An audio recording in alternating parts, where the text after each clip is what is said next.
I want to give you a quick kind of update on something I said in the video, the first video on the Middle East, which was that in Syria there was an Alawite regime.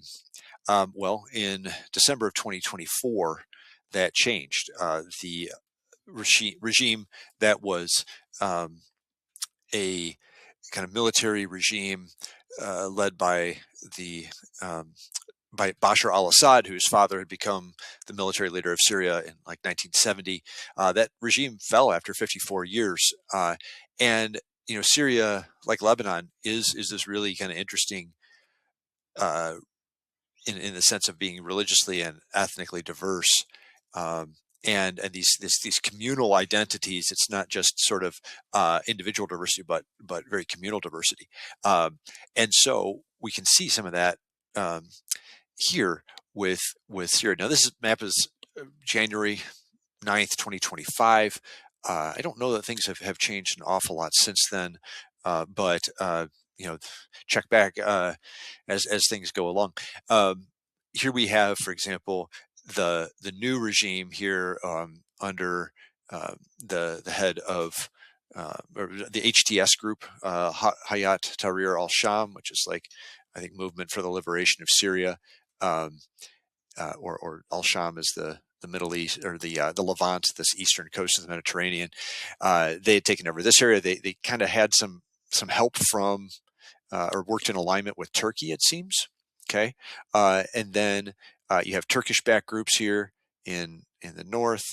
Here you have Syrian Kurds and the aligned groups. Okay, the Kurds are one of those groups that is stateless. They do not have uh, a state um, of their own, and the Kurds are kind of split, as we've seen, between like eastern Turkey, eastern Syria, northern Iraq, and northern Iran. And so they have a presence there, and they're armed. They've often been U.S. allies. Um, we have some groups that in the gray here that are like U.S. aligned Syrians, unidentified opposition. Even the Israeli Defense Forces have got involved there to, um, be, they're real worried about their northern neighbor and what happens there. You can see that there's U.S. military bases um, and also Turkish military bases up north, U.S. military bases in the Kurdish area, the blue squares, the Turkish being green, red Russian bases where they used to have naval bases there.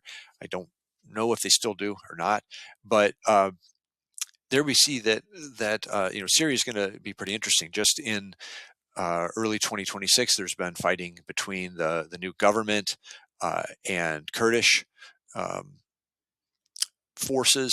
So this is just, this is a fluid situation um, in a state where it was basically Syria was ruled by force and brutality and terror for a long time. It was one of those governments in which is sadly common in the Middle East, where they're really not that great at defeating their enemies outside, but they were really often quite good at repressing Syrians.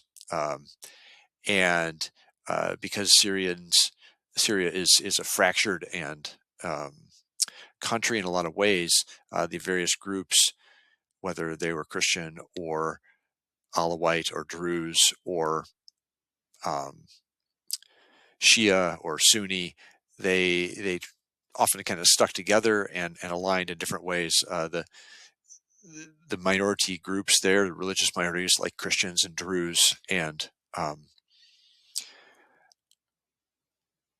Christians and Druze and Shia often supported the Alawite government. Now, the Alawites often supported the Alawite government and worried that the majority Sunni would, be worse for them. And now the group that has taken over is Sunni Arabs, and we'll see what happens there.